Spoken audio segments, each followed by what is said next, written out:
Dr. Watson, would you kindly close the door behind you so that we can limit the price of your carelessness to merely hours of work rather than days? My apologies, Mr. Holmes. I found myself rather taken aback. I saw tidier houses in war-torn Afghanistan. Are those my surgical needles? I ran out of tacks and the matter required immediate attention. Was that my supper? Plainly not, for I was the one who ate it. I set it aside for this evening. And for that I am grateful. Is that my bed? Watson, since you've proven yourself a master of observation, might I ask you to apply your skills to a more pertinent question? Namely, the whereabouts of today's newspapers. They are the key to everything. The newsboy is usually reliable. Medically speaking, I often find that the key to everything is good sleep. In a bed. Your papers are here, on the table. Let us see what the postman brought today.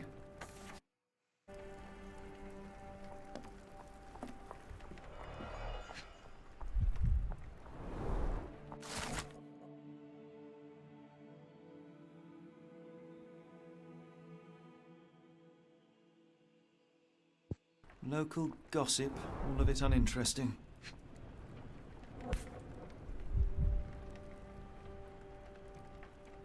Your order from Barnes' bookshop has arrived, Doctor.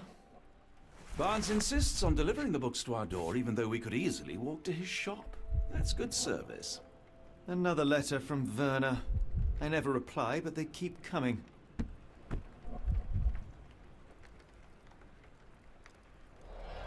I don't see the Strand. Where is it? Pardon me? I am on the precipice of uncovering a pattern of crime across London spanning many months and involving many men. The missing paper cannot be a coincidence. That's preposterous. My dear fellow, life is infinitely stranger than anything which the mind of man can invent. Well, life used your newspaper to wipe its posterior, so after that unpleasant discovery this morning, I disposed of it. But in lieu of the Strand, perhaps I can deliver you something equally tantalizing. I have just returned from a patient of mine, Captain Stemwick, who... No, that will not do. Grab your coat, Dr. Watson. Let us hope nobody has collected the dustbin.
A cactus spine.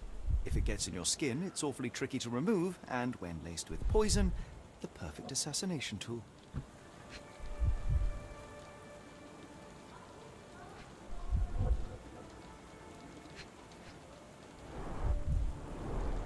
You were mistaken, Dr. Watson. The paper was indeed dirtied, but not how you implied. It's potting soil. See, Watson? The conspiracy is real. Someone tried to poison me. Poison? You? That's madness. Get the Strand. Get your copy of the Strand here. Sorry, Mr. Holmes. I just sold my last paper. Glassed. Then why are you still here? Boss pays by the hour. No sense in returning early. You're a bright child. I presume you see everything that goes on around here? Nothing gets past me, mister. Then tell me, did you notice anyone suspicious at my door this morning? Like the man with your newspaper? Precisely. What do you know? I know the value of a shilling. Dr. Watson. Cool, now I can take the day off.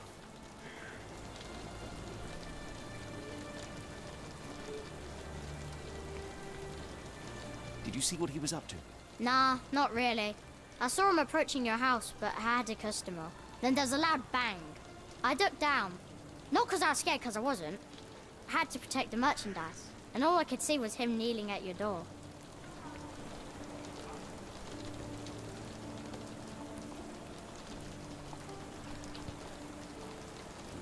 Can you describe the man you saw? He was carrying a lot of books. Up to his chin they were. Never heard of a well-read assassin. Looks can deceive, hence the appeal of disguises. Which way did he go? Not sure. I was distracted by customers. Sorry. All right. You earned your shilling. That'll be all. Thanks, Mr. Holmes. Maybe I could be your eyes and ears, if you have more shillings.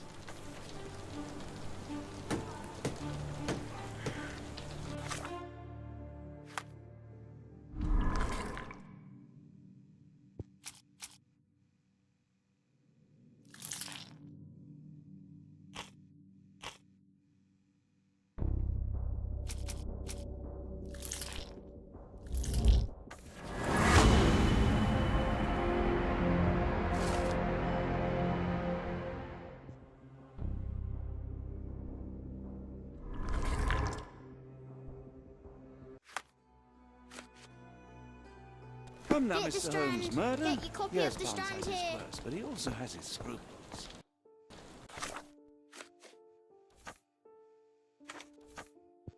Not every pawn knows it's part of a game.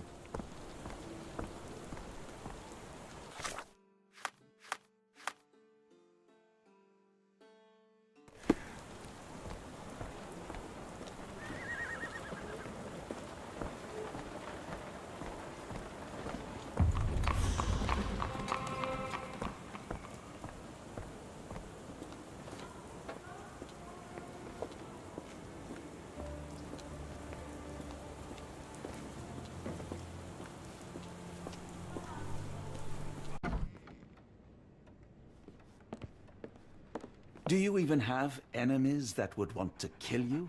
Okay, perhaps from Cordona.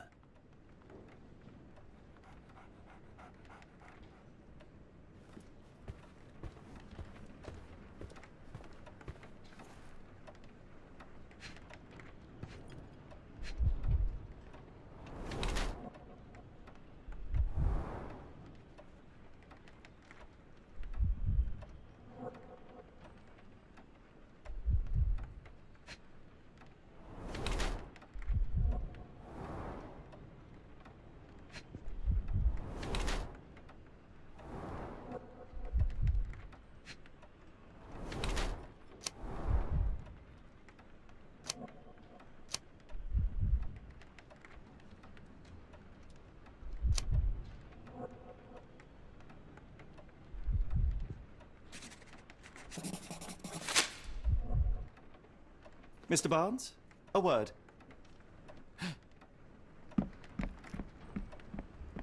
Ah, for goodness sake.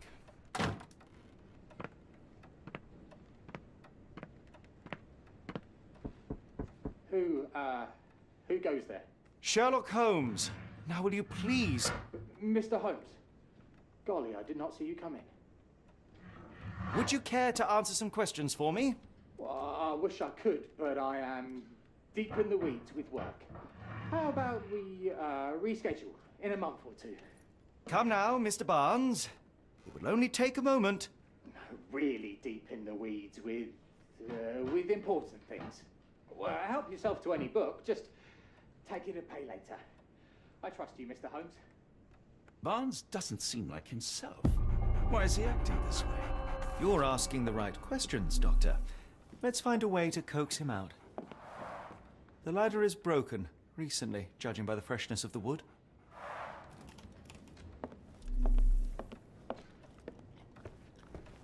So, Barnes has a dog now. Who's a good boy? I could hardly imagine anything more macabre.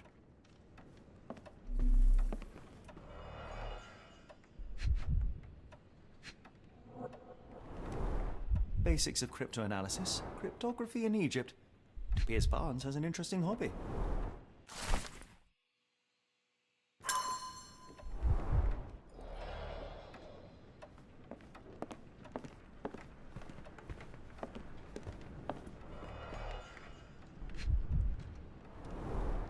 In the language of Mycroft's secret agents, it's a sign. Dried flowers are replaced when the job is done. I wonder who the recipient is. The finest view London has to offer.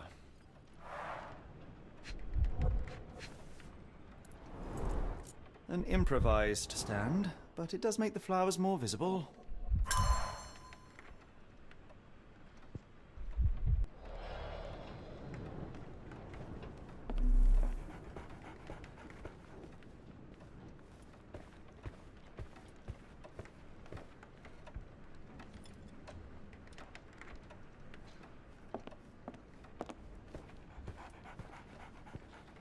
Barnes has always been a little odd, but this is uncharacteristic even for him.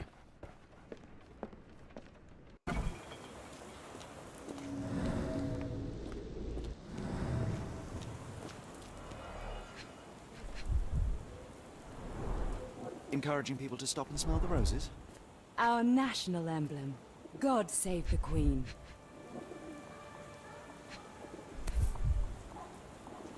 A familiar spine? Is this what I found in my dustbin? It must take patience and care to produce a bloom so beautiful. I imagine so. I merely sell them. The pot is damaged. The blow was severe, but softened by something.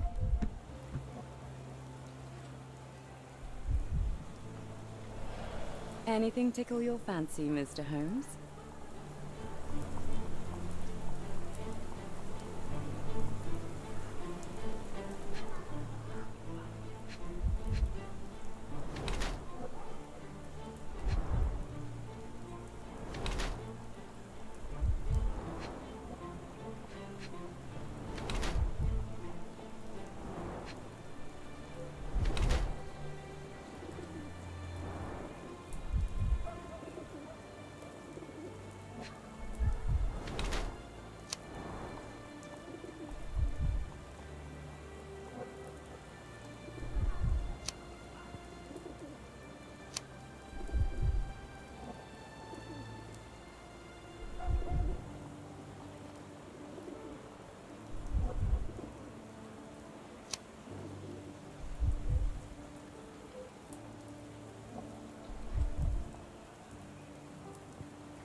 My condolences, Mrs. Fleming.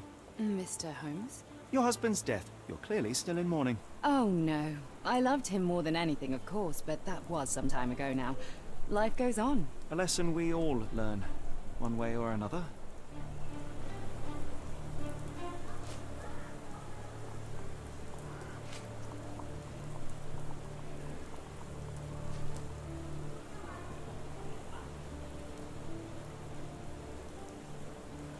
One of these things is not like the other. Come again? The cactus. Those fearsome spines can prove a devil to remove, and the sap is often toxic. And a rose thorn can give you tetanus, but we still grow them. The cactus seems comparatively harmless, though you have me thinking it must be valuable. I was under the impression that you knew its price already. Your guess is as good as mine. The first time I saw this cactus was when I came back from my break.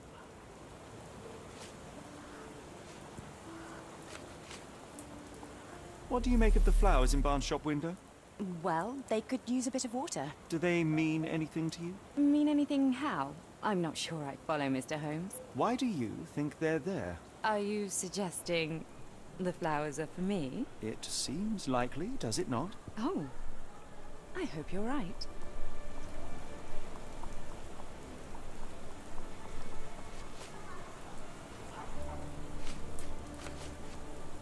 I'm afraid I can't help with that, Mr. Holmes.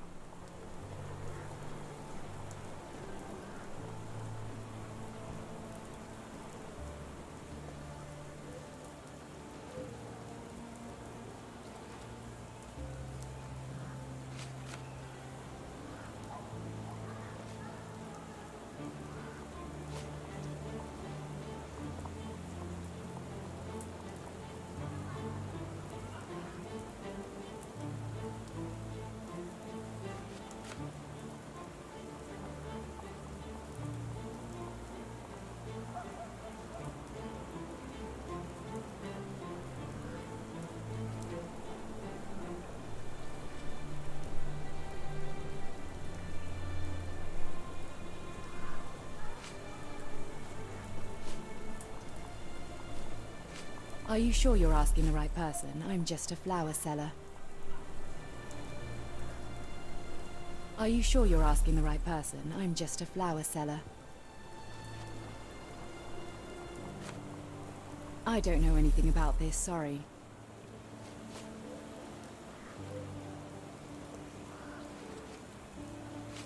I'm afraid I can't help with that, Mr. Holmes.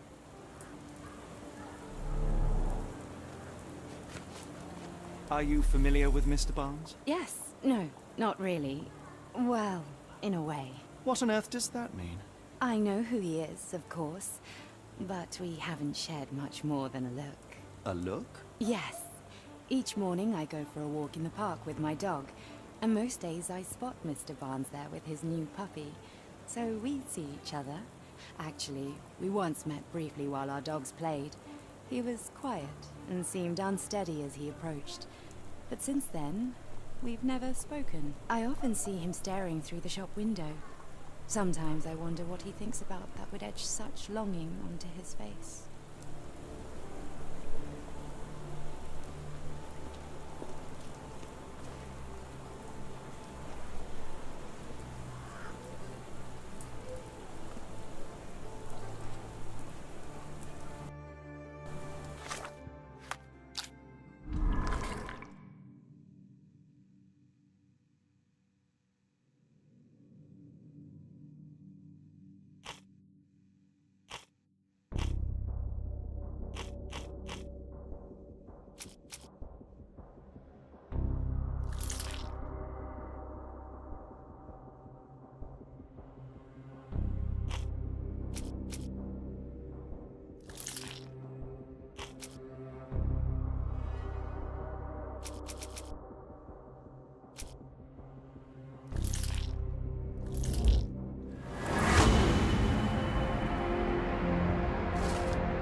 I think perhaps I have been chasing shadows. Do not despair, Mr. Holmes. Even the best of us make mistakes. We better tell Mr. Barnes what we've learned.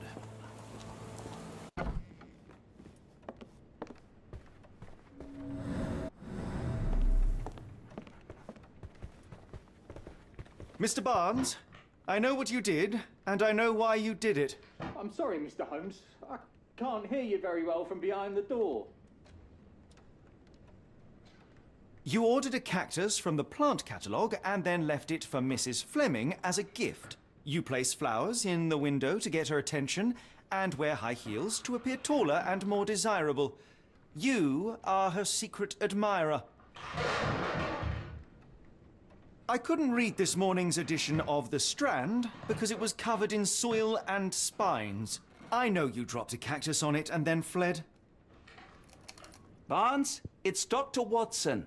Rest assured we are not interested in disclosing your personal affairs to anyone, including Mrs. Fleming. Please come out. All right, then.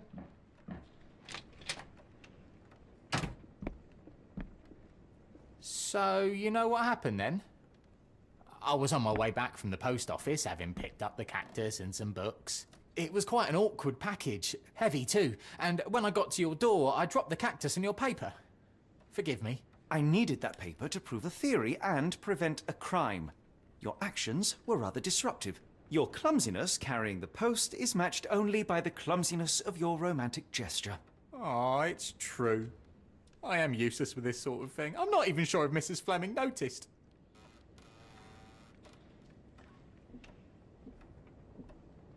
I have neither the experience nor the interest in navigating the finer sex and their peculiarities. Do what you will. Oh, right. Yes, of course. So, at last, we return to the matter of the paper. I'm investigating a string of burglaries. Did you perhaps read of any before the edition was spoiled? I don't recall, but you're welcome to read our copy for yourself. You had an issue of The Strand here all along? Well, naturally. I am a bookseller. I have a subscription to every magazine and newspaper in London. So you ought to be familiar with the concept of burying the lead.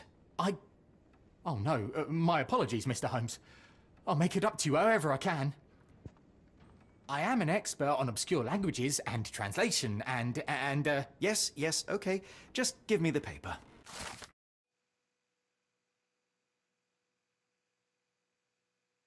Come, Dr. Watson. Let us put this matter behind us. Farewell, Mr. Barnes. I hope to hear good news about you and Mrs. Fleming.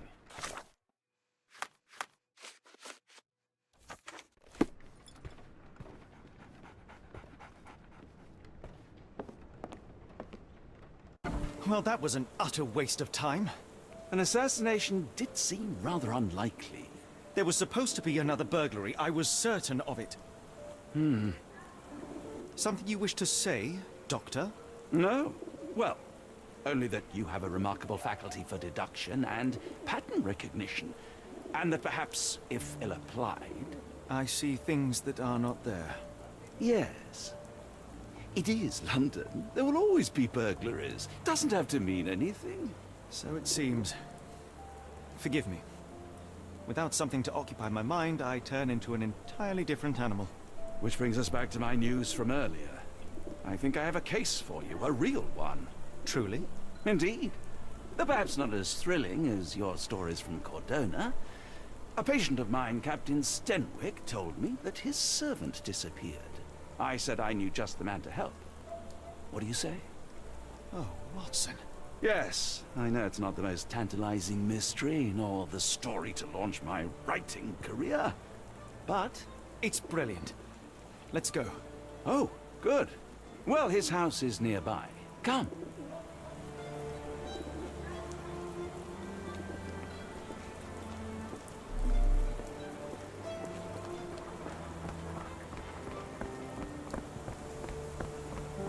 Not much further now. Is this lousy attitude of yours because of my altercation with Inspector Lockhart? Did he put you up to this? Sir, the inspector has nothing to do with it. I'm telling you the same thing I tell anyone seeking a missing person. Good day, gentlemen. Forgive the intrusion. Captain Stenwick, this is my colleague Sherlock Holmes, the consulting detective I told you about. At last, a professional. This useless officer refuses to do anything about Kimmy here, my missing servant. What was your name again? I shall be certain to inform your superiors. Sergeant Ruffles. And it's my superiors who made this decision, sir. Why has the police department decided not to help? We investigate murders, thefts, fraud, arson, real crimes. A servant walking away from his master is not our highest priority. That said, if we find Kimahia breaking the law, we'll be sure to notify Captain Stenwick. Have there been other disappearances lately? Of course, here and there. But when life is tough and opportunity comes knocking, you can't blame those who answer. Now, I must be off. Best of luck in your search. You heard that, didn't you? The way that man spoke to me. I shall need your written testimony. Then we can lodge a complaint. Captain, perhaps Mr. Holmes' time is better spent learning about your servant, so that he may begin his investigation. Ah, yes. Quite right. Fire away.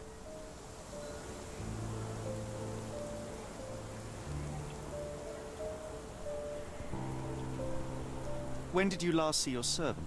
Kimmy here normally brings me the morning papers, but yesterday I had to get them myself. He must have escaped the night before yesterday. Tell me about Kim here. He's foreign. A Maori. All the way from New Zealand. Biggest man you've ever seen, and as strong as two. Dark hair and fearsome tattoos. He doesn't speak a whit of English. Never bothered to learn. But I made do with pointing. I invested a lot of money in him, so he must be found. May I see your servant's bedroom? His shack is in the garden. You can't miss it. Did you search the room? Of course, but only to check he wasn't lying dead inside. Everything seemed normal at a glance.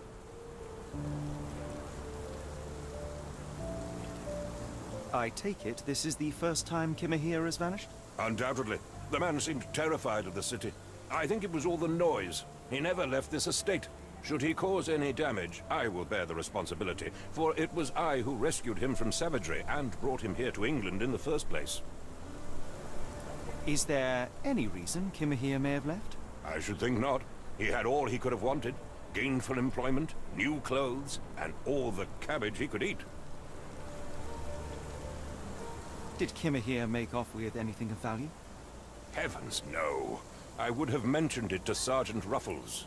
Still, he must have fled with some money on his person. No. I kept his wages in my safe. For security.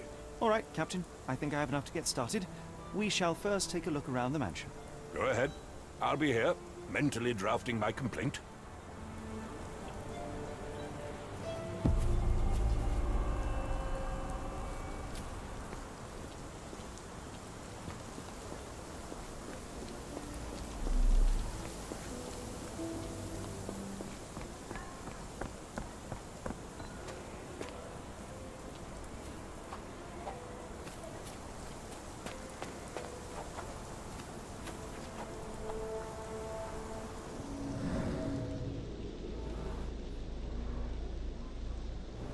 Could have left these tracks.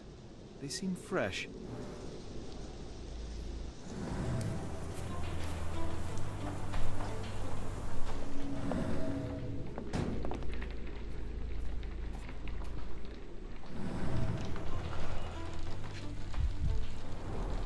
A scrap of Hessian. These were sturdy boxes. It would have required a serious blow to break them.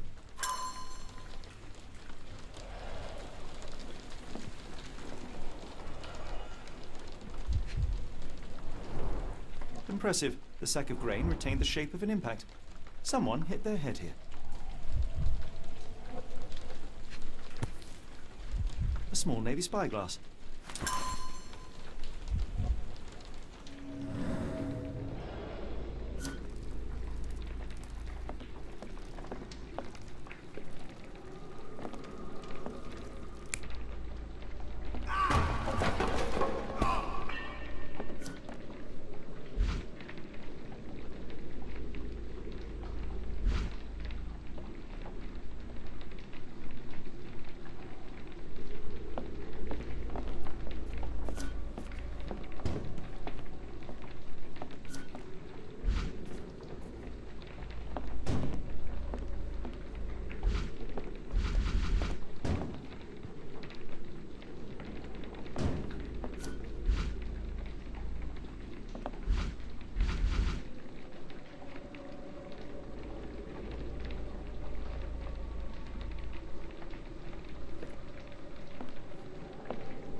Button chops, the remains of a meal.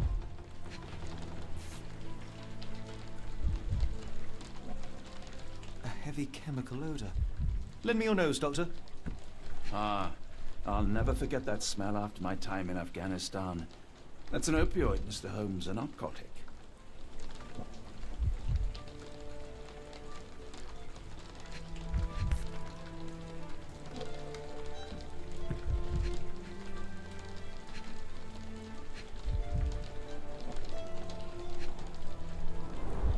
The ashes are long since cold.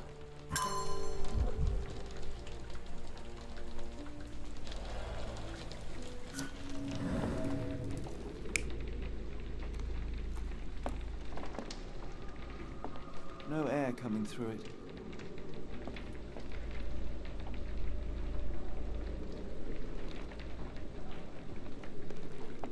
Clothes made of Hessian. Is Stenwick really so miserly? Is this a Tanifar, a Maori water spirit, or something else? Either way, it's giving me chills.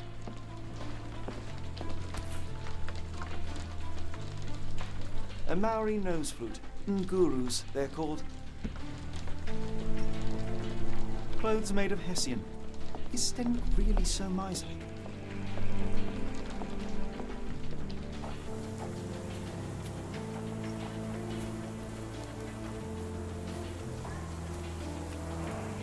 This lock is quite unusual. It appears that the key should be bent to the right.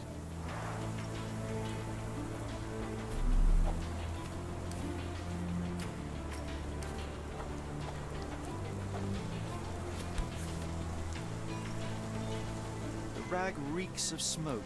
Someone plugged the chimney.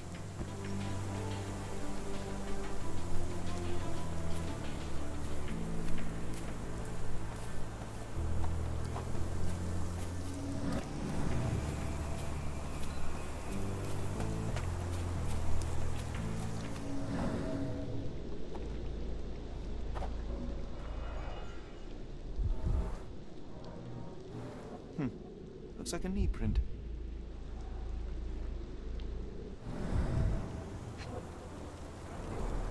A shoe print, roughly size 11, with a worn-out sole. These are a workman's boot. Chewing tobacco. Someone knelt here. The amount of chewing tobacco suggests they were waiting a while. Amazing, Mr. Holmes. To read the ground like an open book.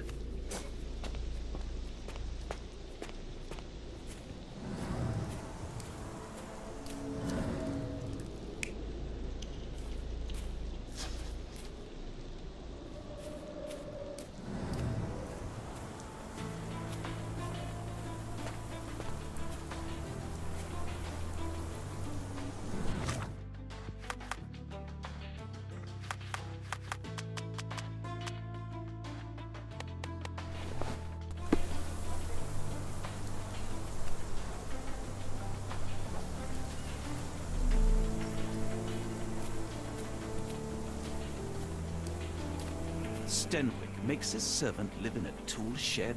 You think you know someone.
Where on earth are you going with this?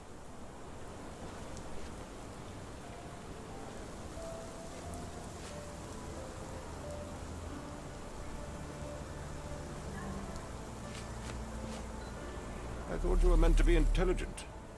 Is this spyglass familiar? I don't recognize it. Could it be Kimahir's, perhaps?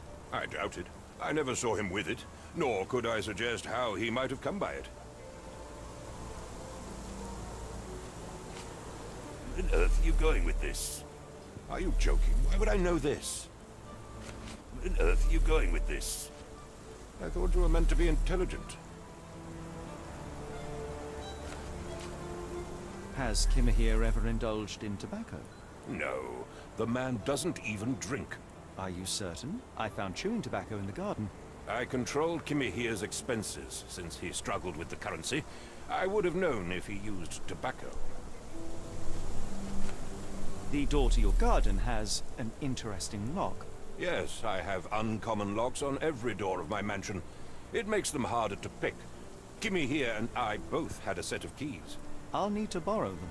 No, you'll need to do what I tell you to do. Examine the garden. Do you happen to know Kimahir's shoe size? I wouldn't have the foggiest, but I'm sure it was enormous. Not that it matters. He spent his life barefoot.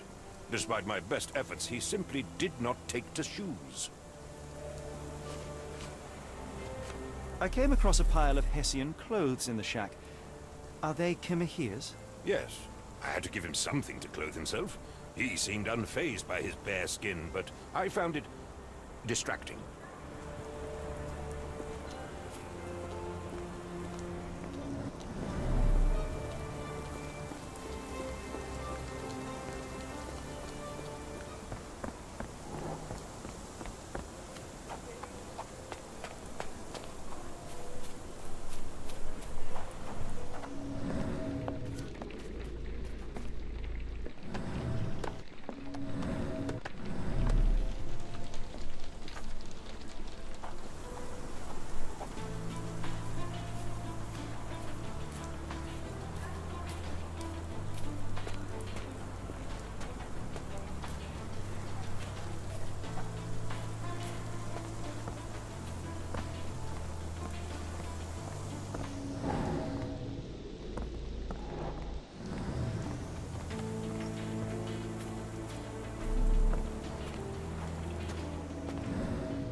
This lock is quite unusual. It appears that the key should be bent to the right.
Someone moved a cart to this spot and then took it elsewhere. Can't see it anywhere in the garden.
Surveilling from afar, the intruder waited for a window of opportunity. When Kimahir went to sleep, the man crept up to the shack and slipped narcotics down the chimney pipe, then blocked it with a cloth. Kimahir inhaled the sedative and fell into a deep sleep. The intruder tried to move him, but the man was heavier than expected. The intruder fell on the sack and dropped his spyglass. In order to transport the servant, he had to use the cart. The final challenge was opening the garden door. Luckily for our intruder, Kimahir had the key in his shack. Remarkable. It makes total sense.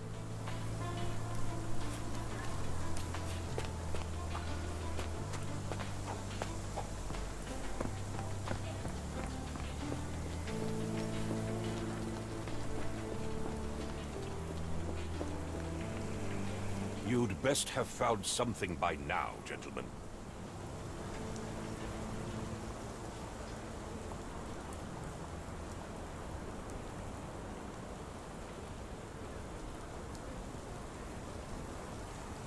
I fear that someone may have spied upon Kimahir. Likely the owner of the spyglass I found earlier. It appears they were watching for some time, as there was an impressive amount of chewing tobacco on the ground. And your point? I found the residue of narcotics in Kimahir's brazier. There are several explanations, perhaps your servant's recreational interest, or an attempt at poisoning. Cut to the chase, Mr. Holmes. You said that you checked the shack earlier. Did you notice the cart tracks near it? Now, one ought to expect a servant to make regular use of such a thing. Indeed, I would have overlooked the detail were it not for the cart's absence. If, as you say, Kimahir never leaves your estate, then where did it go? I expect answers from you, Mr. Holmes, not questions. I won't keep you in suspense any longer, Captain. Kimahir was abducted by the owner of the spyglass. When your servant fell asleep, he slipped a narcotic into Kimahir's brazier to make him sleep even more soundly. In order to carry a man as large as Kimahir, the intruder stole the cart and rolled him right out of your garden. Now, hold on. All this simply to tell me what I already know. Why haven't you found him yet? I only arrived a moment ago. It is, frankly, incredible that I have already deduced so much. Every second you dawdle here, waiting for me to stroke your ego, is another second wasted. I'm not interested in the how, the why, or the who. I am only interested in recovering my investment. Spare me the claptrap, boy, and go and fetch my servant.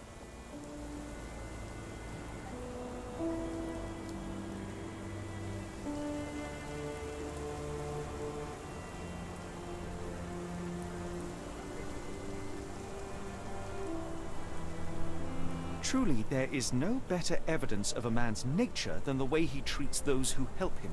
And you, sir, are a brute. The cruelty of your ignorance about the Maori people, your selfish attitude to a man's kidnapping. The point is, Captain, we're telling you this for a reason. The intruder fled through the garden door, and we need a key to follow his trail. Well, then you should have led with that. Here you go. I hope you'll return soon with good news. And in the meantime, please teach your companion the art of brevity.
Sturdy rope, professionally tied in a Portuguese bowline. This knot is often used by sailors to create a bosun's chair.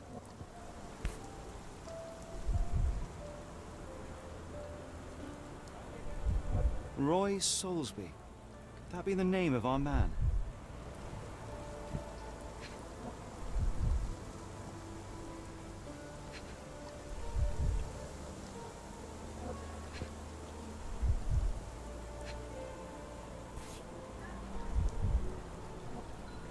A strange substance. I have my suspicions based on the colour and consistency, but would you care to hazard a guess, Doctor? Well, it's odorless, but from the way it absorbs water, I'd say saltpeter. Then we're in agreement. Well done.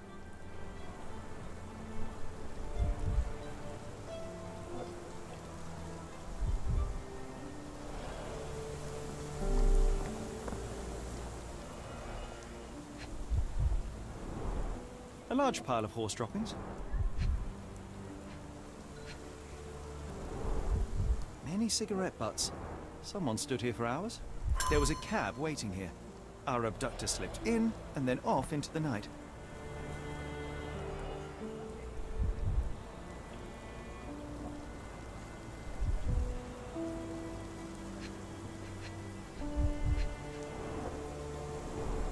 Wheels picked up grass along the way. Kimahia's cart, I gather.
The Strand proved not so useless after all. The saltpeter accident. Doctor, do you recall? The Port of London, of course. The footwear, the spyglass. Indeed. We shall need to take a cab there.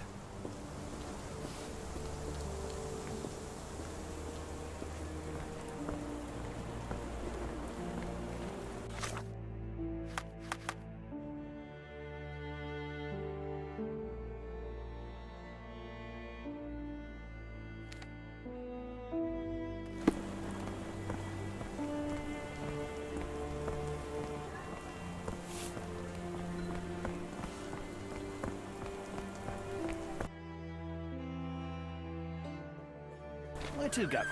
The Port of London, please. I will show you where to stop.